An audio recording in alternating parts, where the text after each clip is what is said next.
After you arrive in New York, you can probably arrive at your hotel within an hour. Since you'll be arriving with luggage, I'd suggest taking a taxi. And when you arrive by taxi, the hotel will have a special entrance just for you. Let's discuss.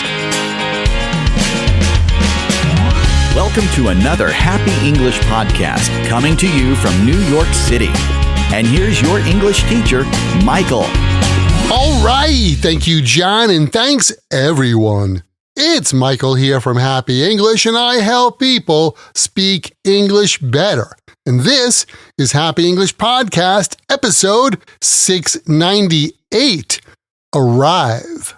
I am so happy to be back here with you for this podcast episode.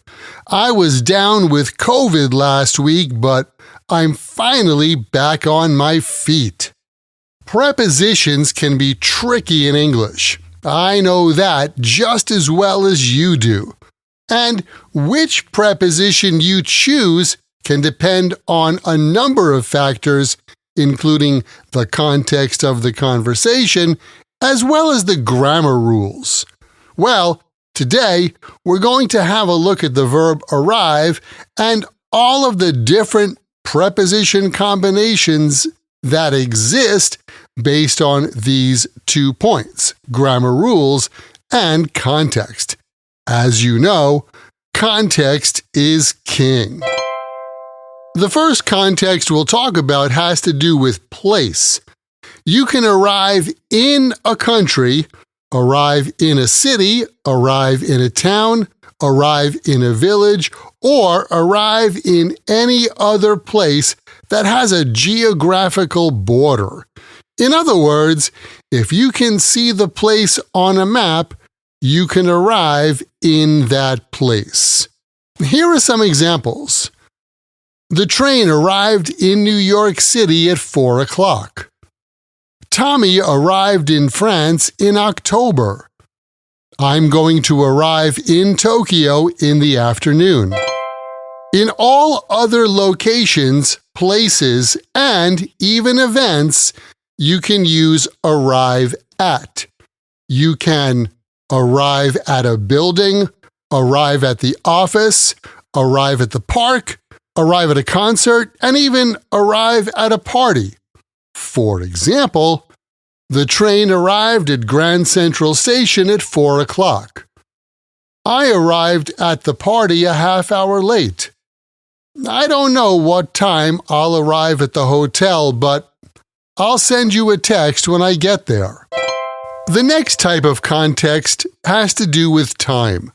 And in this case, the preposition you use depends on the rule for using prepositions with time. In other words, we use at for clock time, on for a day or a date, and in for everything else. Here are some examples. The boss arrived at 9:30 this morning. My cousin said she's going to arrive on Tuesday. If you ship those items by sea mail, they are not going to arrive until spring. Next, you can use arrive with when you talk about the people or things that accompany you on your trip. For example, thanks a lot for recommending that plumber. He arrived with all of the tools and parts that he needed to finish the job in one day. Once the boss arrives with the CEO, we can begin the meeting. You can also use arrive by to talk about transportation, either the kind of transportation you use to go somewhere or how something gets shipped. Here are some examples. Tony arrived by taxi. That's how he got here so quickly. Most of your order will arrive by air cargo in around 1 week. The rest of the items will arrive by ship. And finally, we use arrive for when we want to talk about the purpose of the trip. For example, We arrived for the wedding ceremony with plenty of time to spare. That hotel was great. We arrived for the buffet lunch and it was really excellent. Keep in mind, the best way to remember this or any English point is to take the word or phrase, write it in a sentence that's true for you or true in your world, and then memorize your sentences. Well, I suppose we have arrived at the end of this English lesson. By the way, if you'd like to get more practice using your English, you need to join my Podcast Learners Study Group. There, you can make new international friends, join me for live group coaching every week, plus get the PDF transcript and audio download for every Happy English podcast in the past and in the future. And each episode has exercises where you can practice this English point with speaking and writing checked by me.